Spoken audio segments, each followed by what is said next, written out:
What's up, guys? So this is gonna be a kind of different video. Andy and I couldn't get together to record Road to Grand Champ, and he was on vacation, I'm pretty sure, all week this week. I was also pretty sick, like Sunday into Monday. So instead, I'm kind of bringing a cop-out video. I'm not gonna do too much today. I just want to show you guys my favorite training and kind of talk about why it's my favorite training. I'm going to try to do this all in one take, and the gameplay is live, so if that's interesting to you. It's really hard to talk and do this at the same time. I'm going to try to never let go of boost, because the last time I made a video like this, I talked about the fact that I would like to eventually be able to do this without letting go of boost, and now I can, which is pretty cool.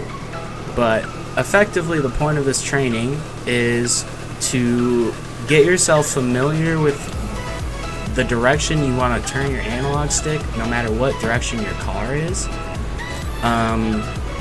If you don't air roll at all, which is the point of a part of what you need to do in order to make this training useful, your car will be in a lot of unfamiliar positions, and at first you'll probably find yourself falling to the ground a lot.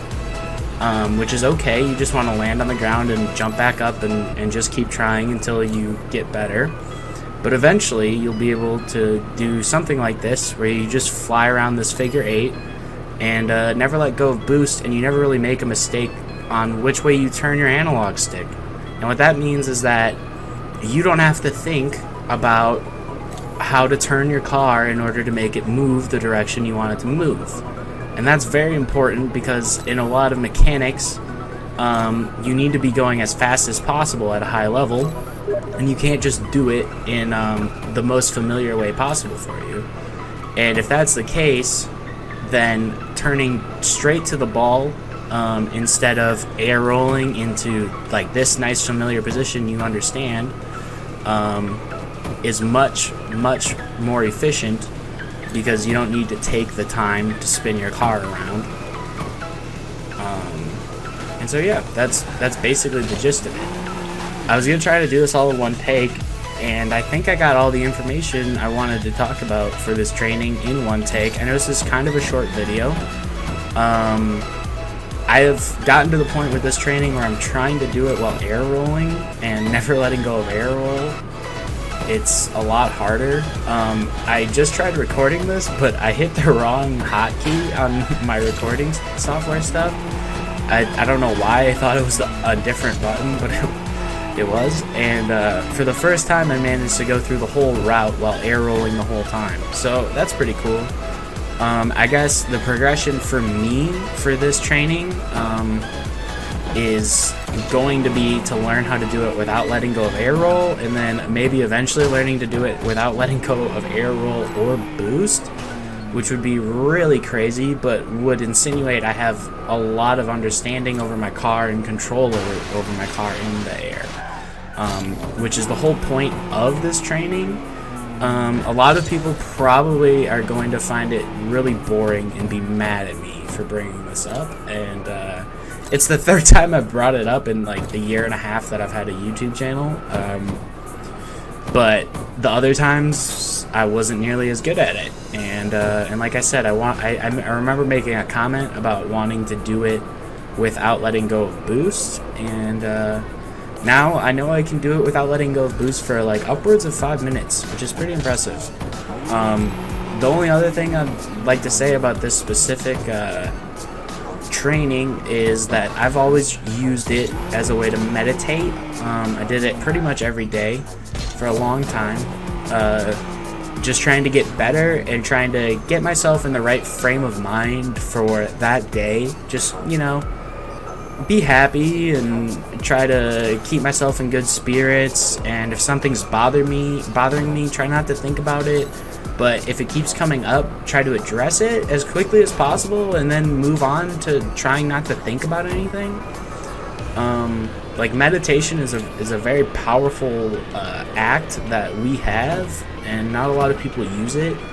It's a way of learning how to control your brain, which is very important. Like, we learn how to control our muscles, we learn how to control our bowels and everything, like, you know, at a pretty young age. But learning to control your brain is really hard, and having the ability to just turn it off is very powerful. Not turn it off, but to quiet it and to focus. Use it as a way of focusing on what you're doing instead of thinking about what's wrong with what you're doing, or thinking about what's wrong with your day, or thinking about what's wrong with the world. You just want to try to focus on the task at hand and let everything else be minimalized. And it's very powerful because it gives you the ability to do that in other situations where you normally wouldn't have the ability to calm down. And having the ability to calm yourself down is a life skill that I don't know. It's just it's a very important life skill if you have anxiety, and I always felt like I had anxiety until I got a lot better at this. It makes getting a rush when I'm working at the bar a lot less annoying, because I just like calm myself down and I just go, what do I need to do? What do I need to do? What do I need to do? And then I am done with everything, and then I don't have to do anything, and that's nice. Instead of freaking out like, oh, why did 10 people have to show up at the same time? Oh my god, they're ordering margaritas. I don't want to make margaritas for 10 people. Like, instead of that, it's just kind of like, all right, I guess this is what I gotta do. Let's just do it as fast as possible and try to make everybody's time at the bar as enjoyable as possible. So I really do think it's like a skill that can translate to your real life. I remember feeling much more just like confident, much less depressed after doing this every day. Like, the things that bugged me, I could talk about and you know, think through, but also try not to dwell on. And the fact that the focus of everything was to try not to dwell on it made not dwelling on things a lot easier. Which I have a tendency to do. If you've watched long enough, you'll probably recognize I ramble for really long periods of time. So I think that's it. I'm just gonna, I don't know, I think I'm gonna be done for the day. Tomorrow I'm gonna try to make a couple of the 1v1 series episodes. I might just do 3 in one recording instead of 2. Maybe what I'm about halfway through get done.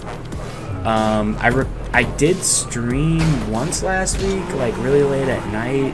If anybody's interested about that and they have like a time that they would want me to stream and they want to put it in the comments, like, because I normally do it really late at night and I get people who can't wake up for that, so it is what it is. This has probably turned into a much longer video than I originally anticipated, so I hope everybody's having a wonderful day, and I hope you learned something from this, and try it yourself, because this has really improved my Rocket League game, and also I honestly believe improved my life, as ridiculous as that might sound. So thank you everybody for listening to me and letting me share a little part of myself. That means a lot to me.